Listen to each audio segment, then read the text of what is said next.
પ્રકારનો એક્ઝામ્પલ જે આપણે 2 નંબરમાં જોયો હતો, થોડો ડિફરન્ટ છે.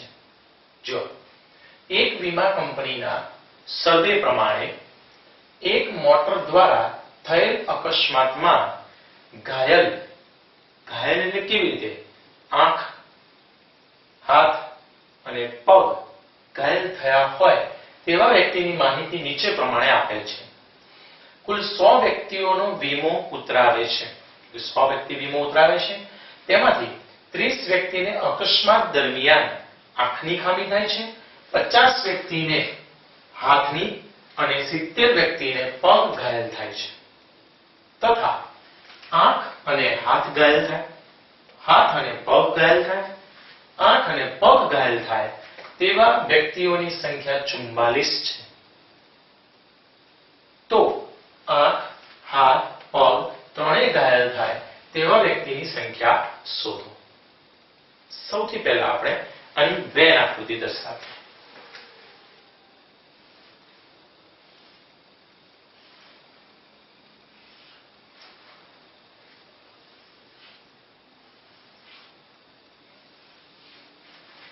વેન આકૃતિની અંદર એક બાબતને ખાસ ધ્યાનમાં રાખજો કે વેન આકૃતિ ડ્રો કરતી વખતે ગણ દર્શાવવાનું ભૂલાય નહીં, કે જેથી ભૂલ ના પડે, મિક્સ ના થઈ જાય. હવે આપણે ગણ કયા લઈશું? આંખ યાની કે ઈ ગણ લઈશું. કેપિટલ અક્ષર દ્વારા ગણ દર્શાવાય. હાથ યાની કે હેન્ડ, એચ ગણ લઈશું. અને લેગ યાની કે પગ, એલ ગણ લઈશું. હવે બાકીની જે સ્થાન છે ત્યાં હું આ રીતે દર્શાવું છું. સૌથી પહેલા હું અહીંયા small a, small b, small c, a b c, પછી d, અહીંયા e, f અને બરાબર વચ્ચે g મૂકીશ. આ સિક્વન્સને બરાબર સમજી લો, બદલી પણ શકાય. અચ્છા, હવે આપેલી માહિતી અનુસાર આપણે લઈએ કે નંબર ઓફ E યાની કે આંખની ખામી થઈ હોય એક્સિડન્ટ દ્વારા એવી 30 વ્યક્તિઓ છે. નંબર ઓફ H હાથની ખામી થઈ હોય તેવા 50 વ્યક્તિઓ છે. અને નંબર ઓફ L પગની ખામી થઈ હોય તેવા 70 વ્યક્તિઓ છે. ઓકે. અને એક માહિતી છે કે આંખ, હાથ, પગ, આંખ, પગ આ રીતે ઘાયલ થઈ હોય તેવા 44 વ્યક્તિઓ છે. હવે આના ઉપરથી આપણે સમીકરણોની રચના કરીશું. સૌથી પહેલું સમીકરણ આપણે E માટે લઈશું. હવે E ગણનું જે રાઉન્ડ છે એમાં સમાયેલા આપણા જે મેં સ્મોલ અક્ષરમાં લેટર લખેલા છે તેની હું વાત કરું તો જુઓ B, F, G, E, B, F, G, E total થયું 30. આ સમીકરણ નંબર 1. ત્યાર પછી H ના રાઉન્ડની અંદર E,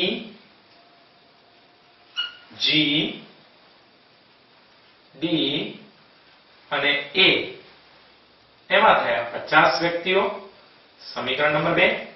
હવે L જે ગણ છે એમાં સમાયેલા સભ્યોની વાત કરું તો અહીંયાથી લઈ શકાય આપણે G, F, C, D એ ટોટલ સભ્યો થયા 70. સમીકરણ નંબર 3. આ સિવાય જે 44 સંખ્યા આપી છે એના માટે છે E જેની અંદર આંખ અને હાથ ઘાયલ થાય, F જેમાં આંખ અને પગ ઘાયલ થાય, પ્લસ D જેમાં હાથ અને પગ ઘાયલ થાય એવા 44 વ્યક્તિઓ. સમીકરણ નંબર 4. અને કુલ વીમો ઉતરાવતી વ્યક્તિઓની સંખ્યા છે 100. એટલે તમામે તમામ સભ્યો અહીંયા લખવાના રહેશે જેની અંદર હશે A plus B plus C D E F G is equal to 100. તો આ થઈ ગયું સમીકરણ નંબર 5. તો 5 સમીકરણોની જે રચના છે એને બરાબર તમે સમજી લો. ઓકે, હવે આપણે કરીશું સૌથી ચલો પહેલા 3 સમીકરણોનો સરવાળો. તો 3 સમીકરણોનો જો હું સરવાળો કરું તો એની અંદર a b c, a અહીંયા b અને અહીંયા c, એ ત્રણે સિંગલ છે, યાની કે 1 + 2 + 3, યાની કે 3 સમીકરણોનો સરવાળો કરીશું તો a + b + c પ્લસ 2 વખત e, 2 વખત 3 વખત g છે, 2 વખત e, 2 વખત d અને 2 વખત f. બરાબર જોજો,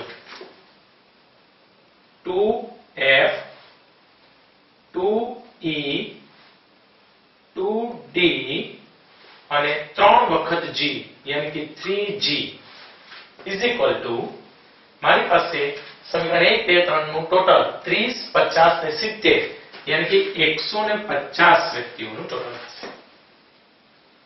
બરાબર આંકડો ધ્યાનમાં રાખજો. હવે હું અહીંયા અંડરલાઈન કરેલો જે ભાગ છે a + b + c અને સમીકરણ 5 માં અંડરલાઈન કરેલો ભાગ છે a + b + c, any value અહીંયાથી અહીંયા મૂકીશ. હવે આની વેલ્યુ કઈ થશે? આની વેલ્યુ થશે 100 - b - e - f - g અને બાકીના ઘટકો આપણી પાસે છે +2f +2e +2d +3g is equal to 150. હવે -d +2d દરેક વસ્તુ બબ્બે છે અને એમાંથી એક કેન્સલ થશે, જ્યારે g 3 છે એમાંથી એક કેન્સલ થશે. તો મારી પાસે અને આ જે 100 છે અને આ તરફ લઈશું 150 બાજુ એટલે એની પણ બાદબાકી થઈ જશે એટલે 50 બચશે. ઓકે, તો હવે મારી પાસે વધશે એમાં ફક્ત d પછી e f +2g is equal to 50. બરાબર સમીકરણને સમજી લોજો. 100 આ તરફ જશે, 150 માંથી 100 જાય એટલે 50. 2 વખત d છે એમાંથી એક d કેન્સલ, 2 વખત e છે એમાંથી એક e કેન્સલ, 2 વખત f છે એમાંથી એક f કેન્સલ, 3 વખત g છે એમાંથી એક g કેન્સલ. અને હવે ફરીવાર હું એક અંડરલાઈન કરું છું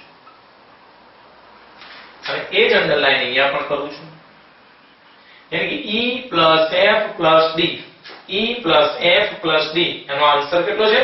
44 + 2g is equal to 50. મારો g લખવાની પદ્ધતિ જરા આ પ્રકારે છે એટલે તમે એને 29 ના સમજતા. Okay, 2g is equal to 50 - 44 यानी कि 6. तो g is equal to 3. જે મારો આન્સર છે. આંખ હાથ પગ ત્રણેય ઘાયલ થાય તે એટલે કે ત્રણેયનો છેદગણ મેં અહીંયા g ગોઠવ્યો છે, g સભ્ય તરીકે, અને g નો જવાબ છે 3 એટલે ઓપ્શન બી આવશે 3. તો આ પ્રકારે વેન આકૃતિ દ્વારા આમ પ્રશ્ન પણ તમને પૂછાય છે 4 માર્ક્સની અંદર. તો થોડુંક ધ્યાન આપી અને બરાબર અહીંયા નિહાળો 4-5 વાર અને તૈયાર.